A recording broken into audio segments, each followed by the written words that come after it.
What you're seeing behind me is the world's strictest and largest prison, El Salvador's CECO, designed to hold up to 40,000 of the most dangerous criminals. Many of these inmates are former gang leaders and violent offenders, some responsible for dozens, even hundreds of deaths. These are not ordinary criminals. They're hardened gang members, many from MS-13 and Barrio 18, described as animals, sociopaths, and psychopaths. Built in 2022, CECO was created by President Nayib Bukele's government to contain the gang epidemic that once tore El Salvador apart. In just 16 months, over 70,000 people, nearly 2% of the country's adult population, were arrested. The goal: eliminate gangs for good. CECO is a fortress.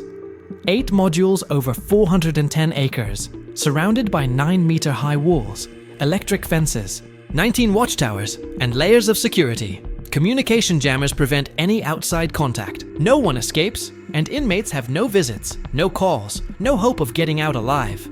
Entering this place is like walking into another world. Security is intense. Body scans, strip searches, even sock inspections. Guards wear masks to protect their identities from retaliation. Everything is designed to strip away individuality and control. Inmates are processed with fingerprints and photos. Once inside, they disappear from the outside world.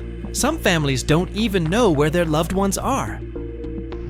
Mistaken arrests did happen, but the state remains silent. We visited the armory, where riot gear and weapons like T-65 rifles and shotguns are always ready. So far, no riots or escape attempts, but the guards stay prepared.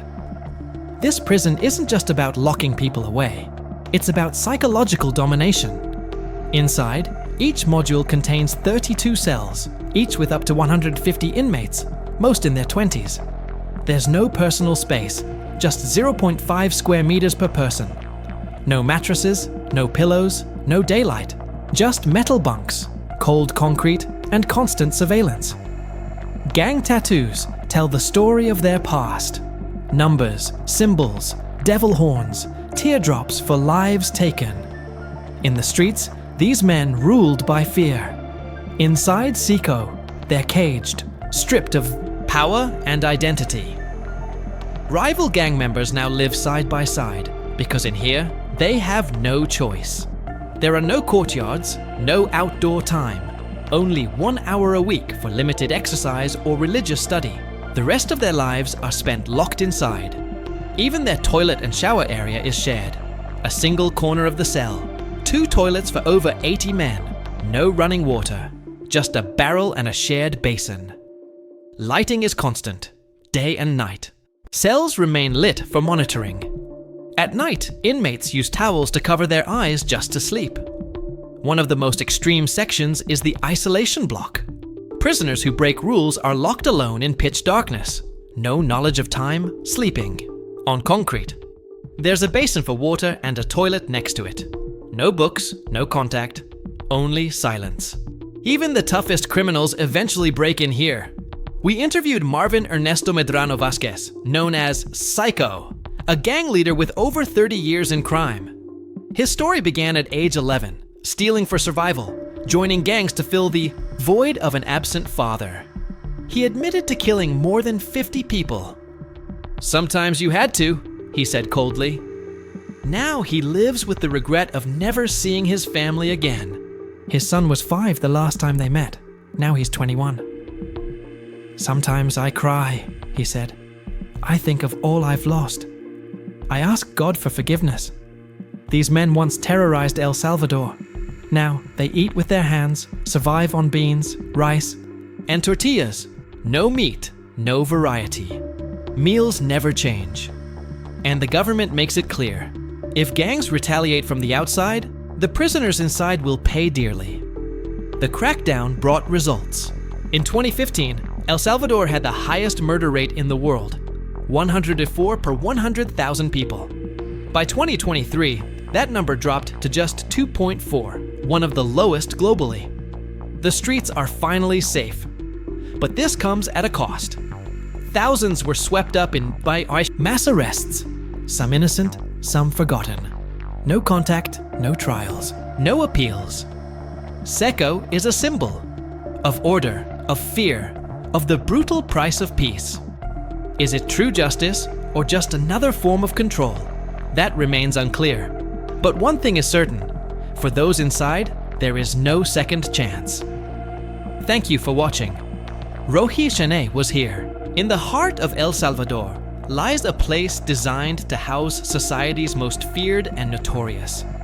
It's called the Centro de Confinamiento del Terrorismo, CECO for short, a supermax prison hailed by the government as the harshest in the Americas. It is built not just to detain, but to punish, to intimidate, and to set an example. Just getting into the prison is an ordeal. The structure is surrounded by multiple layers of heavily armed security. Soldiers and police form human barriers. Surveillance drones hover overhead. Guard dogs snarl at every step. This isn't just a prison. It's a message cast in concrete, steel, and fear. The facility spans more than 23 acres. It can hold up to 40,000 inmates, mostly gang members from the infamous MS-13 and Barrio 18. The men here are accused of some of the most brutal crimes imaginable: beheadings, extortion, kidnappings, and widespread terror. They arrive at CECO, in chains, barefoot, heads bowed, and hands tied behind their backs. Their bodies are marked with tattoos that symbolize their allegiance to gangs, symbols they once wore with pride, now stripped of power as they shuffle through narrow corridors under the eyes of masked guards. The prison's message is clear. There is no rehabilitation here, only containment. The cells are packed, up to 100 inmates per room. No mattresses, no sunlight, no contact with the outside world.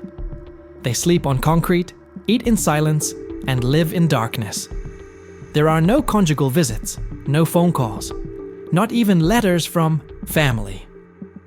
Many have been in solitary for months before even seeing this place. El Salvador's president, Nayib Bukele, is the architect of this brutal crackdown. With public support soaring, he's positioned himself as the man who ended the country's stranglehold by gangs. His controversial war on crime led to the arrest of over 70,000 suspected gang members. The streets that were once war zones now breathe easier. But at what cost? CECO is the epicenter of this transformation. Government-released footage shows prisoners hunched over, crawling, or crammed together, their shaved heads bowed, their bodies stripped of identity. These visuals are carefully curated, a psychological tactic as much as a political one. Bukele's message is clear: El Salvador will not tolerate terror. And this is what happens if you defy that. The prison operates under extreme discipline. Inmates follow a rigid schedule dictated by blaring sirens. There are no names here, only numbers. No individualism, only uniformity. Even speaking without permission can result in punishment. Food is rationed and thrown on the floor. Inmates are forced to eat in degrading conditions. Some call this justice, others call it a violation of human rights. International watchdogs have raised alarms. Critics argue that due process is often bypassed, that people are thrown into prison based on suspicion alone. Families claim loved ones were taken without explanation, dragged from their homes, never to be seen again. Human rights organizations have documented widespread abuses, unlawful detentions, torture, and denial of legal representation. But many Salvadorans support the crackdown. After decades of living in fear, where gangs taxed local businesses, recruited children, and turned neighborhoods into battlefields, there is now a sense of peace. Extortion has dropped. Homicide rates have plummeted. Streets are safer. For the first time in years, children play outside without fear. The debate, however, rages on. Is this security, or is it state oppression in disguise? CECO is more than a prison. It is a symbol of a new era in El Salvador, a place where fear has changed hands. Where once the people feared gangs, now the gangs fear the state. Yet the shadow of authoritarianism looms large. Power unchecked often breeds new forms of tyranny. Inside the prison, there are no programs for reintegration, no paths to redemption. A prisoner here is expected to disappear into the silence of concrete and steel, never to return. The state has chosen eradication over rehabilitation, fear over forgiveness. The guards, dressed in black and masked, are as silent as the inmates. Their presence is constant, watching, waiting. Every movement inside CECO is calculated. Every scream, every cough, every breath echoes off the cold walls. It is a place devoid of hope, by design. Some argue that such harsh measures were necessary, a desperate response to a desperate problem. But others warn that when justice loses compassion, it loses legitimacy. The question isn't just what this prison is doing to gang members, but what it's doing to the soul of the nation. Has El Salvador truly been saved, or merely silenced? Inside CECO, time has no meaning. There are no clocks, no calendars, days blur into nights, and weeks into months. Prisoners are isolated not only from society, but from their very sense of self. They are not rebuilding their lives, they are disappearing. Each corridor of the prison is a corridor of silence. No graffiti on the walls, no noise, no defiance. The chaos these men once commanded in the streets has been crushed under concrete floors and steel doors. The state doesn't just want obedience, it wants total submission. CECO isn't simply about controlling gang members, it's about reshaping the narrative.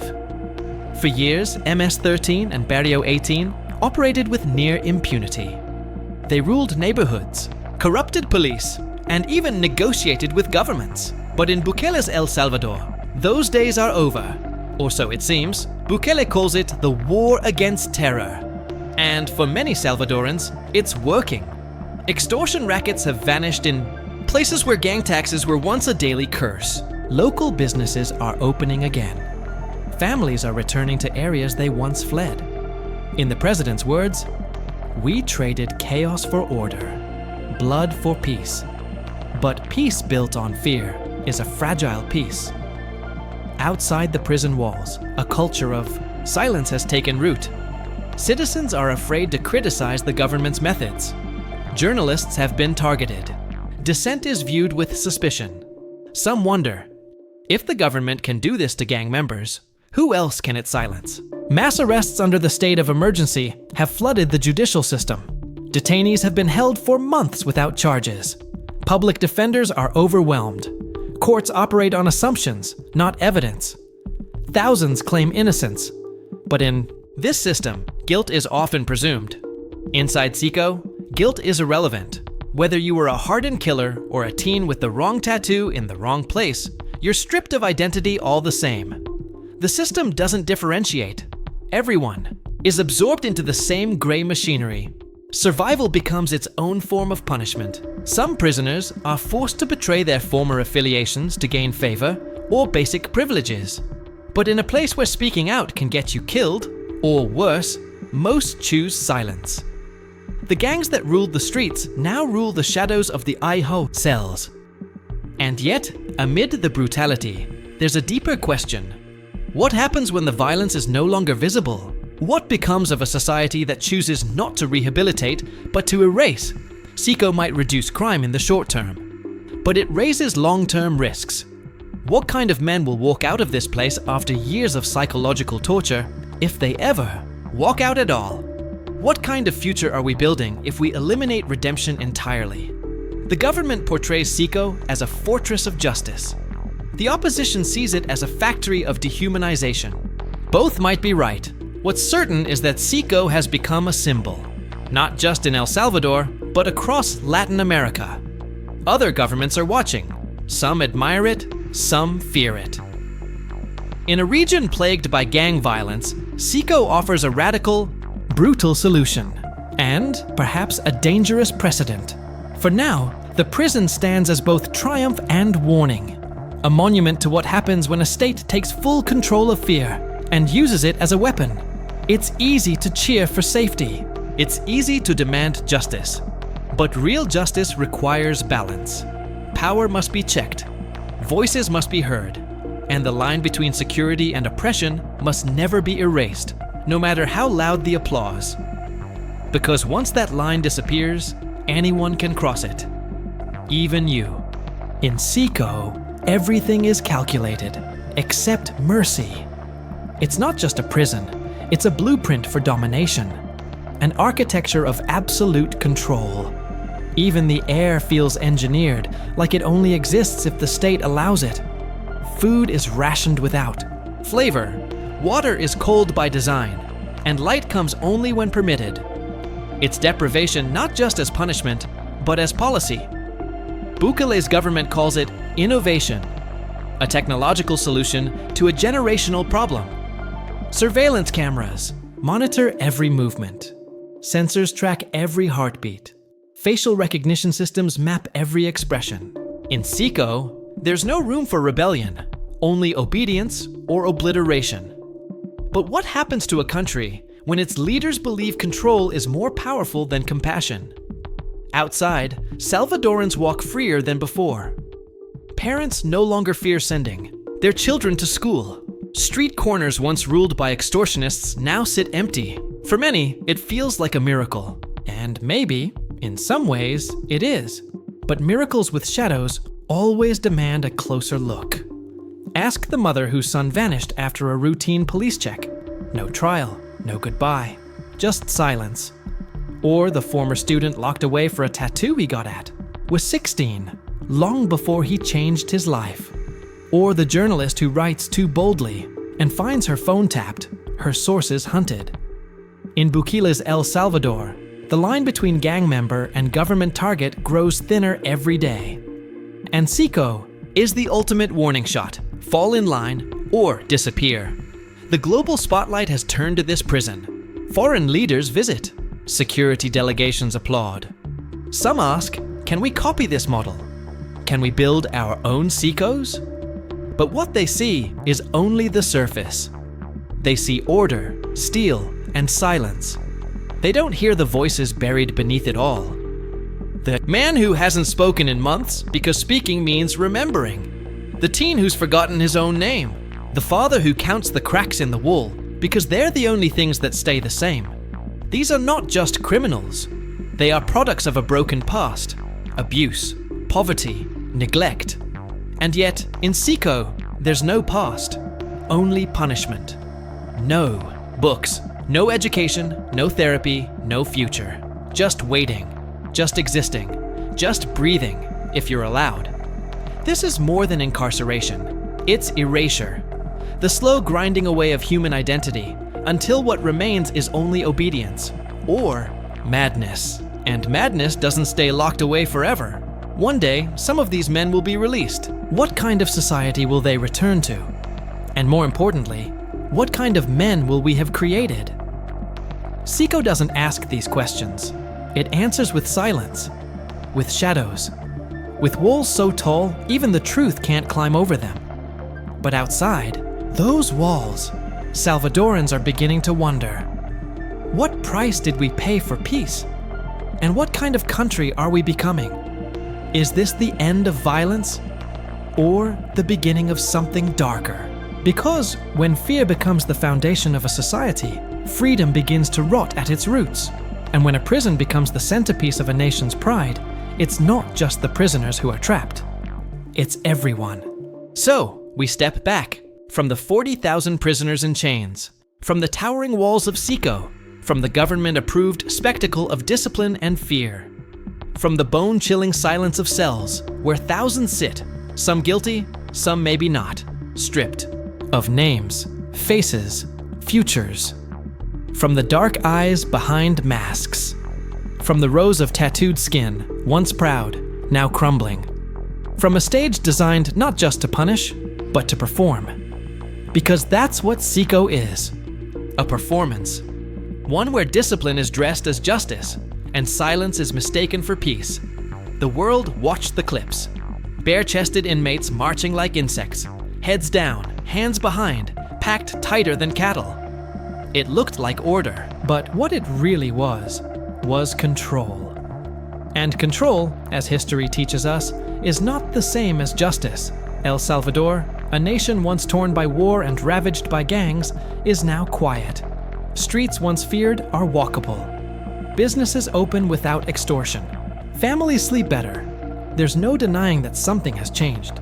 But change always comes at a price. And here, that price is freedom. Under President Nayib Bukele's state of exception, over 75,000 people have been arrested, many without trial. Some vanish for weeks. Some never come back.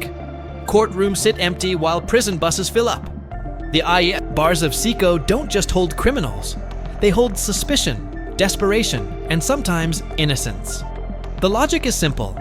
Lock up everyone who might be a threat, and you get safety. But that's not justice. That's fear in a uniform. And fear is a powerful tool. When people are scared, they don't ask questions. Of a society isn't how it treats the powerful. It's how it treats the powerless. And in that silence, you'll find the truth.